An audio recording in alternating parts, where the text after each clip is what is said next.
এবং যার কারণে আমরা দেখি ন্যাশনালিজমের যে জাস্টিফিকেশন, সে জাস্টিফাই করে যে কোনো বিষয়কে যখন তাকে জাস্টিফিকেশন দিতে হয়, সেটা তার মানদণ্ড হচ্ছে আসলে ন্যাশনালিস্টিক স্পিরিট এবং ওই যে কোর প্রিন্সিপাল সেটা। কিন্তু আদল বা ইনসাফ থাকে না, বা ইকুইটি থাকে না, সমবানের বিচার থাকে না। এবং আরেকটা বিষয় এখানে গুরুত্বপূর্ণ, ন্যাশনালিজমের যে উৎপত্তি, সেটা যে বিষয়গুলোর উপর নির্ভর করে উৎপন্ন হয় সেগুলো সাধারণত বৈষয়িক বা ইন্দ্রিয় গ্রাহ্য হয়। তো ইন্দ্রিয় গ্রাহ্য বিষয়গুলো যখন আমরা as a human being limited being, so আপনি লিমিটেড বিইং হওয়ার কারণে আমাদের ইন্টেলেক্ট লিমিটেড, বাট এটাকে সর্বোচ্চ থ্রেশহোল্ডে গিয়ে ব্যবহার করার সুযোগ আছে, কিন্তু এই থ্রেশহোল্ডের পরও একটা লিমিট আছে। সো এই লিমিটেড বিইং যখন কোনো একটা বৈষয়িক বা ইন্দ্রিয় গ্রাহ্য বিষয়ের উপর বেস করে তার সিদ্ধান্ত দেবে, তখন সেটাও লিমিটেড হতে বাধ্য, এবং সেটা বায়াসনেস থেকে পুরোপুরি মুক্ত হওয়া অসম্ভব। আর এই কারণেই ন্যাশনালিজম মানে স্বাভাবিকভাবেই সে বায়াসনেস থেকে আসলে বেরিয়ে আসতে পারে না।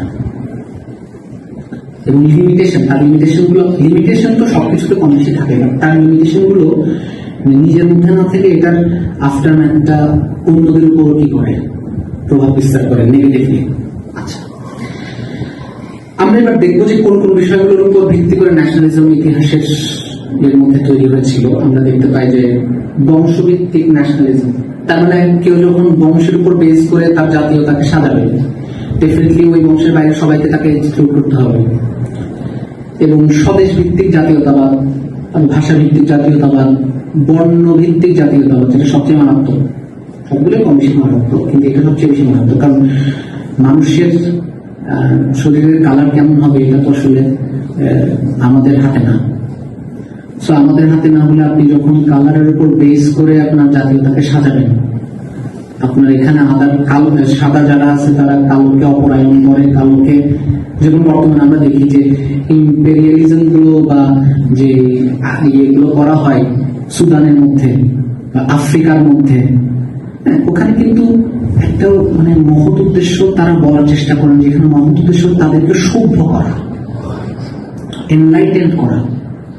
কারণ আপনি তাদেরকে বাই ডিফল্ট ধরে নিয়েছেন, তাদের ইতিহাসকে অগ্রাহ্য করে যে তারা আসলে ইনফেরিয়র, আপনি তাদেরকে সভ্য করতে চাইছেন, এজন্য আক্রমণ করেছেন, যদিও এটার পেছনে পলিটিক্যাল স্বার্থ জড়িত। এরপরে অর্থ ব্যবস্থা ভিত্তিক জাতীয়তাবাদ হতে পারে, এবং শাসন ব্যবস্থা ঐক্য কেন্দ্রিক জাতীয়তাবাদও হতে পারে। এবার আমরা একটু দেখব যে ইসলাম জাতীয়তাবাদকে আসলে কিভাবে ডিল করে। এই প্রশ্নকে ডিল করবার আগে আমাদেরকে দেখতে হবে যে আসলে ইসলাম কিভাবে ফাংশন করে। ইসলামের যে মোড অফ থিঙ্কিং বা মোডাস অপারেন্ডি, এটা মৌলিকভাবে তিনটা। একটা হলো আকীদা, যেটাকে আমরা ক্রিড বলি, লুজলি যদি ইংলিশে ট্রান্সলেট করি তাহলে ক্রিড, বাংলায় বিশ্বাস। 2 নাম্বার হচ্ছে ইবাদা, যেটাকে লুজলি ট্রান্সলেট করলে রিচুয়ালস হিসেবে বলা যায়। 3 নাম্বার হচ্ছে মুআমালাত। এই তিনটা মোড অফ থিঙ্কিং বা মোডাস অপারেন্ডি কিন্তু স্বভাবগতভাবে ডিফারেন্ট। আকীদা বাই নেচার এটা বিয়ন্ড ন্যাচারাল বিষয় হওয়ার কারণে আরবিতে এটাকে বলা হয় তাওকিফি, মানে এটার জন্য এমন একটা নলেজের সোর্স আমাদের দরকার যেটা লিমিটেড বিইং থেকে আসবে না, আনলিমিটেড বিইং থেকে আসবে। আর আনলিমিটেড বিইং হচ্ছেন আল্লাহ সুবহানাহু ওয়া তাআলা। আর ওই সোর্সের মানে শুদ্ধতা যাচাইয়ের জন্য ইসলামিক ট্রেডিশন ছাড়া কোনো ট্রেডিশন পাওয়া যায় না, যেটাকে আমরা বলি ইসনাদ সিস্টেম।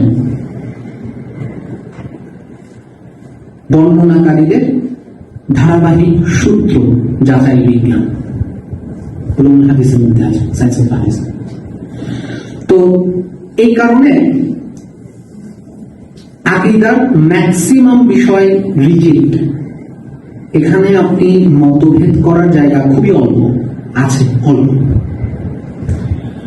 যার কারণে এটাকে বলা হয় তাওকীফি বা রিজিড, শব্দ চেঞ্জ, ফ্লেক্সিবল না।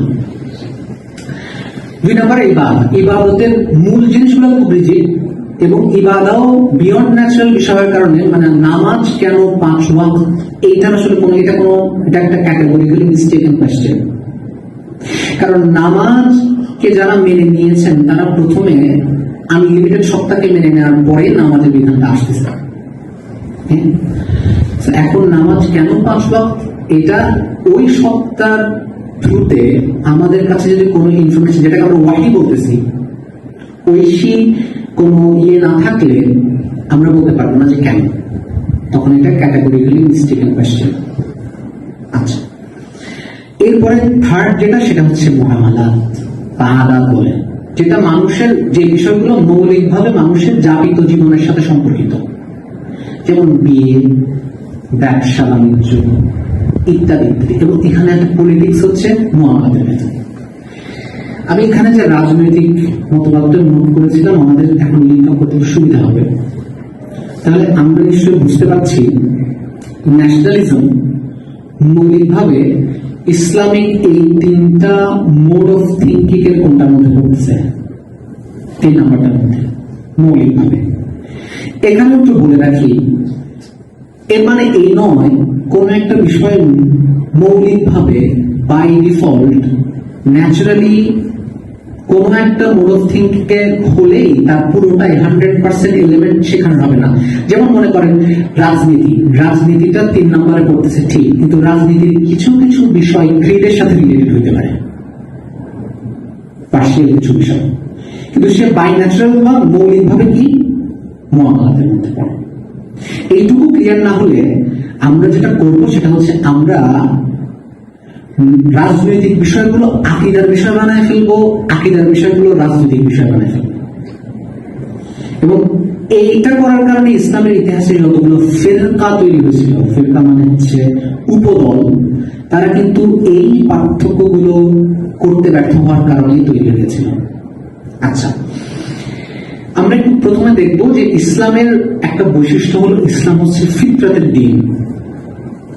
মানে ইসলাম একজন মানুষের ফিতরত, সবসময় ফিতরতকে গুরুত্ব দেওয়ার চেষ্টা করেছে, যতক্ষণ না পর্যন্ত স্পেসিফিক ফিতরতের বিষয়টার বিপরীতে দ্ব্যর্থহীন কোন কোরআন সুন্নাহ টেক্সট পাওয়া যাচ্ছে। আমি এখানে 2টা শব্দ বলেছি, দ্ব্যর্থহীন এবং কোরআন সুন্নাহ টেক্সট। কারণ কোরআন সুন্নাহর এমন অনেক টেক্সট আছে যেটা দ্ব্যর্থবোধক, আর এই দ্ব্যর্থবোধকতা থেকে গবেষণা করে যারা সিদ্ধান্ত বের করে আনেন তাদেরকে বলা হয় মুজতাহিদ বা ইসলামী শাস্ত্রের গবেষক। আর দ্ব্যর্থহীন বিষয়গুলোর মধ্যে ইখতিলাফের কোনো সুযোগ থাকে না, মতভেদ করবার কোনো সুযোগ থাকে না। তাহলে ফিতরতের বিষয়টা বলছি যে ইসলাম ফিতরতের ধর্মের জন্য আমরা দেখব ইসলাম বিয়ের বিষয়টাকে কি করে নেয়, বাদ দেয়। শুধু একটা নির্দিষ্ট বিয়ে আগে থেকেই ছিল, বিয়ের যে একটা সেটা আগে থেকেই ছিল, আল্লাহ রাসূল আসার পরে সেটার মধ্যে জাস্ট ইসলামিক মূলনীতি সেট করে দিয়েছে। আরেকটা বিষয় আমি বলতে ভুলে গেছি, মুআমালাতের ক্ষেত্রে এই কারণে টেক্সটের উপর বেস করে মূলনীতি থাকে, স্পেসিফিক ধরে দেওয়া থাকে না। এই জন্য আপনি দেখবেন না কোন সত্যিকার ইসলামিক স্কলার বলবে যে এটা হচ্ছে ইসলামিক পোশাক, জুব্বা ইসলামিক পোশাক, পাঞ্জাবি ইসলামিক পোশাক না। পোশাকের মূলনীতি সেট করা আছে, কারণ এটা মুআমালাতের ভিতরে। আর এই কারণে আপনি দেখবেন যে স্কলাররা যখন মুআমালাতের বিষয়ে বিধান দেন তখন তারা মাসলাহা মাফসাদা বা উপকার অপকার এগুলো বিবেচনা করে তাদেরকে দিতে হয়। আর এই উপকার অপকারের ওটাও সূত্র যে ব্যর্থহীন কোরআন সুন্নাহর বিপরীত হইতে পারে না। আর একটা হচ্ছে মাসলাহা মুরসালা বলে এটাকে, এটা হচ্ছে এমন জনকল্যাণ বা জনস্বার্থ যেটার ব্যাপারে কোরআন সুন্নাহ সরাসরি কথাও বলে নাই, আবার এটা নিষিদ্ধের ব্যাপারে বা এটার বিপরীতে ব্যর্থহীন কোনো টেক্সট পাওয়া যায় না। যেমন মাইকের ব্যবহার নামাজ পড়ার ক্ষেত্রে। তো অনেকে কিন্তু বলেন যে বিদআতের ক্ষেত্রে যখন আলোচনা আসে তখন অনেকে আপনাকে রিফিউট করতে গিয়ে বলবে যে তাহলে মাইক ব্যবহার করবেন না, মাইকের বিষয়টা ইবাদতের বিষয় না। বিদআত হয় হচ্ছে কোন একটা বিষয়কে আপনি ইবাদত হিসেবে করেন, তখন সেটা বিদআত হবে। আপনি মাইক ইবাদত হিসেবে ব্যবহার করতেছেন না, কেউ মাইক নামাজ ইবাদত হিসেবে ব্যবহার করেও না, করে শুধু আওয়াজটা যেন একেবারে লাস্ট পর্যন্ত পৌঁছায়, মুকাব্বিরকে যেন কষ্ট করতে না হয়, কনফিউশন যেন তৈরি না হয়, কষ্ট যেন কম হয়, মাসলাহা মাফসাদা একটু উপকার যেন পায়। আচ্ছা, এবং আমরা দেখতে পাই যে আল্লাহ তাআলা এই ফিতরতকে অস্বীকার না করার কারণে যেটা হয়েছে সেটা হচ্ছে ন্যাশনালিজমের যে প্রাথমিক প্রণোদনা সেটাকে কিন্তু ইসলাম কি করে না, পুরোপুরি নাকচ করে না। কারণ মানুষের স্বভাবের মধ্যে আছে সে কোনো একটা বিষয়ের উপর ঐক্যমত হয়ে একটা গ্রুপ তৈরি করতে চায়, কিন্তু কোন বৈষয়িক বিষয় এখানে আল্লাহ তাআলা সেট করেন নাই। এখানে আল্লাহ তাআলা সেট করেছেন তাকওয়াকে এবং বলছেন যে ইন্না আকরামাকুম ইনদাল্লাহি আতকাকুম, তোমাদের মধ্যে, এবং ওই আয়াতটা আমি হাফেজ না, এই জন্য আমার একটু হয়তো দেখে বলতে হবে, আমি একটু দেখেই বলি,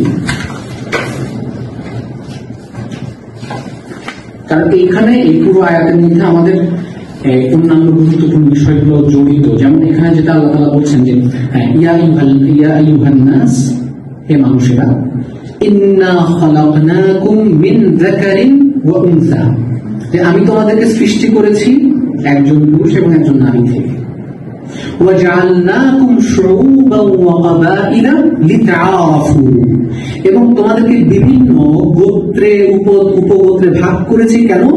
এখানে এই গোত্র উপগোত্রে ভাগ করার যে মূল কারণ সেখানে সেটা আল্লাহ বলছেন লিতাআরাফু, যাতে তোমরা এক অন্যের সাথে পরিচিত হতে পারো। তার মানে এখানে মূল ইসলামের মূল জায়গাটা হচ্ছে কি, এটার উপর বেস করে একটা মতবাদ প্রতিষ্ঠা করে জুলুমের ক্ষেত্র তৈরি করে না, বরঞ্চ গোত্র উপগোত্র খুবই ন্যাচারাল বিষয় থাকবেই।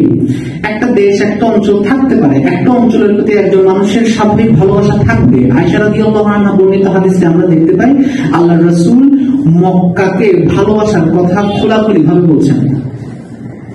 স্পেসিফিক একটা অঞ্চলের মানুষের ভালোবাসাকে আল্লাহর রাসূল জাস্টিফাই করে গেছেন। তার মানে এটা খুবই ন্যাচারাল বিষয়। কিন্তু এই ন্যাচারাল বিষয়ের উপর বেস করে যখন একটা মতবাদ, এমন মতবাদ তৈরি হয় যে মতবাদটা জুলুমের ক্ষেত্র তৈরি করে, সেটাতে ইসলামের আপত্তি। আচ্ছা, এবং এখানে বলছেন যে গোত্র উপগোত্র গুলো কেন থাকবে? থাকবে হচ্ছে বৈচিত্র্যের কারণে, যাতে করে একে অন্যের সাথে আমরা পরিচিত হতে পারি। এবং এখানে আল্লাহ তাআলা আমাদেরকে ধরে দিচ্ছেন যে হ্যাঁ, এটার উপর বেস করে তোমরা চাইলে কনগ্রুয়েন্ট হইতে পারো, সেটা হচ্ছে কি তাকওয়া। আর তাকওয়াটা আসলে কেমন, এটার স্বরূপটা কেমন, এটা আমরা খুঁজে পাই আল্লাহ রাসূলের একটা হাদিসে। তিনি বলছেন আত-তাকওয়া হাহুনা ওয়া ইউশিরু ইলা সাদরিহি সালাস মারাত, যে আল্লাহ রাসূল বলছেন যে তাকওয়া হচ্ছে এইখানে, এভাবে বলে তিনি তার বুকের দিকে 3 বার ইশারা করলেন। এর মানে হলো তাকওয়া হচ্ছে এমন একটা প্রপঞ্চ, এমন একটা ফেনোমেনন যেটা বৈষয়িক না, যেটা ইন্দ্রিয় গ্রাহ্য না। আর এটা জাজ করার মৌলিকভাবে একমাত্র অথরিটি হচ্ছে আল্লাহ সুবহানাহু ওয়া তাআলা। সো যিনি আনলিমিটেড, লিমিটলেস, সরি আনলিমিটেড না, লিমিটলেস। তো এটা খুবই গুরুত্বপূর্ণ বিষয়। এবং আমরা পবিত্র কোরআনে আরো অনেকগুলো আয়াতে খুঁজে পাই যে মানব সৃষ্টি, মানব সভ্যতাকে একই উৎস থেকে তৈরি করার কথা বলা হয়েছে, যার কারণে সবার মধ্যে একটা মৌলিক সমতার কথা কোরআন আগে থেকে ঘোষণা করছে। এরপরে আমরা দেখতে পাই যে এই ধরনের কোন একটা স্পেসিফিক অঞ্চল প্রীতির কারণে বা গোত্র প্রীতির কারণে যখনই সাহাবীদের মধ্যে জুলুমের বা অন্যায় আচরণের যখনই ইঙ্গিত আল্লাহ রাসূল পেয়েছেন, তখনই তিনি খুব শক্তভাবে, কঠিনভাবে নিষেধ করে দিয়েছেন। আচ্ছা, এইখানে আমরা আরেকটা বিষয় প্রাসঙ্গিকভাবে একটু আলোচনা করতে পারি।